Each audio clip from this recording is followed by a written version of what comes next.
Voin hi July nili sang ni som ni pan ni ania in Java in chi bai vek ule Mr. Wheelchair official channel ka lo lom le veka cheu tun tuma chuan muthiram aizola thil thleng mak tak mai kan thlir hodon nia lo nei tu hi pilal ngai zualidin tharveng ania anpa hian kumin January khan hat atakin aboral sana pi zuali chuan an lowa thil thleng hi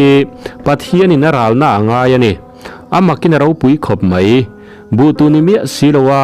hetia an tau tuar mai hi thil mak tak chu ani tuna a video ilo thirang bu tu lowa tau ani lalpa mal somna te lo thei lawang tu mia lawa han tau ringot mai chu ni kuma an tu na an bu an lak na an thlaw aniang ti donila hei zo za hi chu ani thei lo shim shim makwe takani kan pathian hi tho dan cha sang sang yan thok thina aro puyani mak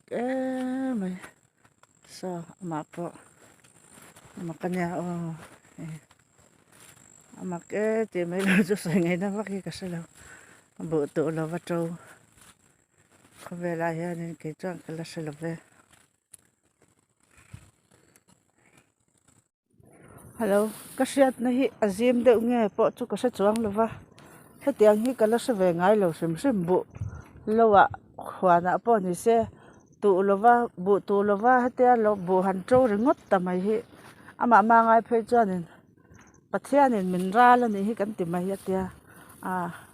anin pek na te pathian in asa renga ai ti hianin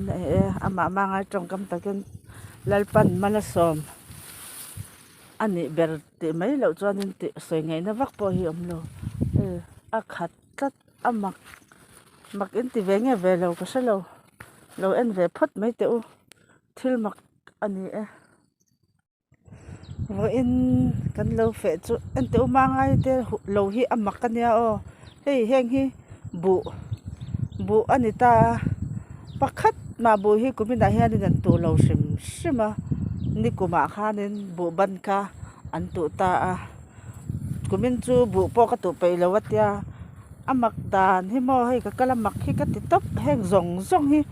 tu mia lovin pakhat ma tu lovin aron to atlat mai ni chu hei thil mak chu ni ve in ka sia pathian mal somna mangai pasal ka fel ma midang te tan kha na luang chuak ve na sa khopa ama mangai po chu ti tho ania anu pa te hen ngai to ma amak khop mai makin ti ve ka ringa thla ka lo la top hei heng bu zong zong hi mo pakhat ma an tu lo ani chu hei an lo hi khatlat amak thian te u in makin ti ve ka ringa hei karon la top mai ni hi thil mak tak ani